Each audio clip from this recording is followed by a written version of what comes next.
scope of her duties as a council member. It is going to be individual each time as to what that decision is. So they decided that they would defend her and offer coverage to her for those statements, and they're also suing the city itself. So again, be aware if you're discussing an individual, it is very tricky, and whether or not you're doing so within the course and scope of your duties of a council member can be questionable. And so Seattle's made those decisions. I know some people have decided or have said they don't believe that's the case and they shouldn't be defended. I take no position. It's just, something to think about when you're going into that arena, that's even up for your fellow council members to decide whether or not that was in the course and scope of your duties as a council member. So public works is an area that I like to talk about because this is an area where there's a lot of liability for us, and it's really something I call political engineering. There is, in this state, something called joint and several liability. What that means is if a plaintiff is fault-free and there are multiple defendants, as long as there is at least 1% of fault against a defendant, they can collect the entire judgment against that defendant. So where this usually occurs is you have, let's say, a driver of a vehicle with minimum insurance limits. They strike someone in a crosswalk. They have catastrophic injuries in the millions of dollars. They will sue the city saying it was a poorly designed crosswalk, hoping that there will be a 1% fault and they can collect the entire judgment from the city because the at-fault driver doesn't have enough insurance to cover the damages. All of these cases become engineering malpractice cases. And as an aside, juries never know about joint and several liability. They are making the decision and they have portion fault. They don't know who's paying for it. So often they'll say, well, it's just 1%, so you would pay 1% of the $3 million. No, the city would pay the entire $3 million. So for example, we just had a crosswalk case at trial, and we learned later the jury was at about $4 million and a just very small percentage on the city, and they felt very strongly the driver was at fault, but the city could have done a little bit better. We had settled it during trial, but it was an eye-opener for us that they were looking at those big dollars. So these are engineering malpractice cases. And when I say that, it's engineer versus engineer. And you want to make sure that you have followed all of the standards, all of the treatments that are required by engineers. When you do political engineering, you get into trouble because you're not following standards. So here's an example for you. You can say, I want a stop sign at this intersection. We need a stop sign because the public is crying for a stop sign. You put a stop sign. What that can do is if it doesn't meet the warrants, you've just backed up all the traffic flow behind it, you've created more conflicts, and you've created more dangerous situations. So then you get the lawsuit for you put a stop sign in and it wasn't engineered and it wasn't warranted. You also have the problem of why did you put a stop sign here and not here when I got hit over here? And well, because this portion of the community was louder and wanted it. If you engineer it, you are strictly saying it met the warrants. It met the study. This is why we had to do it. You also have to be very careful with crosswalks. Crosswalks are not force fields. And that is something I am amazed. I watch people all the time just, hit the button and fly out. And I personally have handled many a crosswalk litigation and have seen, horrific injuries. And I've seen crosswalks where, it's a blind turn. So someone comes into a blind turn, they're never going to see the pedestrian. That would never meet a warrant, putting a crosswalk there, because you've got a curve, somebody's coming around, and they're going to get hit. So the idea is you engineer it. Is this proper? Is this meeting warrants? When you have a situation happen, oftentimes people want you to make changes immediately. Stop and study it. Is it warranted? Because the last thing you want is to put in a treatment and later find somebody say it was ineffective, it was wrong. And in fact, that case I just mentioned that went to trial, there were non-warranted lights and flashing lights, and people were saying, well, that was a distraction. So, the city went in and did some treatments thinking this would, flashing lights would help, and they actually were used against the city to say, well, it wasn't warranted for that.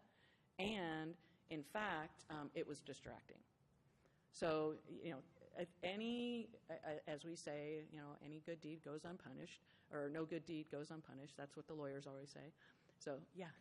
Does that same engineering analysis go into all of the road speed limit signs as well?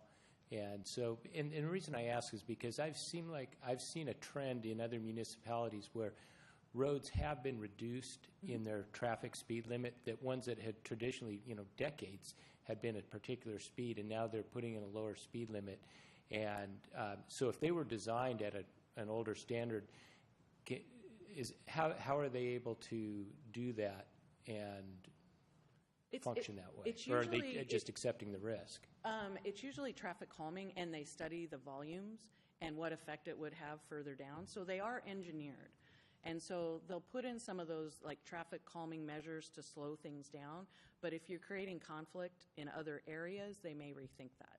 So usually all of those are engineered. There's traffic studies to see what the effect would be if you slow that down.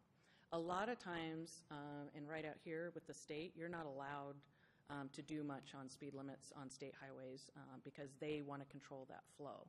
So it's always engineered when they're looking at any study. Whether it's, warrants, I'm not a traffic engineer, but I know they do traffic studies and look at what the traffic calming would do and what kind of effect it would have further back and if it creates any conflict. Okay, and then just one other question on this. If it's already an existing, say you believed, whether it was right or not, but you believed it was an engineering flaw in something that was done on a road, but it's been there for 25 years, is the liability the same versus if you had recently installed that engineering flaw? When you say is the liability the same, the other side's expert will say it's not engineered correctly no matter when you did it. So if you're aware of a problem and you know it's not properly engineered, they're going to say, not only was it not done right in the first place, but you knew it was a problem and you didn't fix it. So because every city around us, and I drive a lot in my work, so I know there are significantly substandard roads and areas that clearly do not meet current standards from an engineering standpoint. Are every one of those a liability risk? You're not required to upgrade to current standards. So, when you're doing improvements, you have to go with current standards. If you have a situation that is a known dangerous problem, and you also have what gets into what's called discretionary immunity. You only have so much money to fix. So if you might have a big plan of how you're going to fix your roads, but there is no duty to upgrade to current standards. So, unless you know of a high accident history because of this engineering problem, I wouldn't say you have a duty to upgrade, but if you're having a high frequency of accidents, and that's when these warrants come into play, is that kind of accident history. Thank you. Mm-hmm. The next area I want to chat with you about is executive session. I'm going to ask you to, first of all, resist the temptation to ever share anything in executive session. It is executive session for a reason. It's so that you can have a frank discussion of potential litigation, your real estate offers that you're looking at, and even personnel. The reason it's there is because you want to enable the city to have a fair discussion of your liability, of your litigation strategies, without it going to the other side. I've had situations where defense letters on some of our cases were given out to the press. There was one situation, this was all on video, where there was an executive session. It was a very controversial land use issue. We assigned a land use attorney to come talk during executive session about the potential liability arising out of decisions that could be made. It was just a general, here's the liability that could happen. And there was a memo given to the council during executive session. They came out of executive session, convened an open session, and one of the council members got up and walked over to the developer's attorney and handed him that memo. And I have never seen a city attorney run so fast in my life. They ran over and grabbed that letter and said, no, you are not handing out this letter. And so the council member said, I'm waiving privilege. I can waive privilege. I can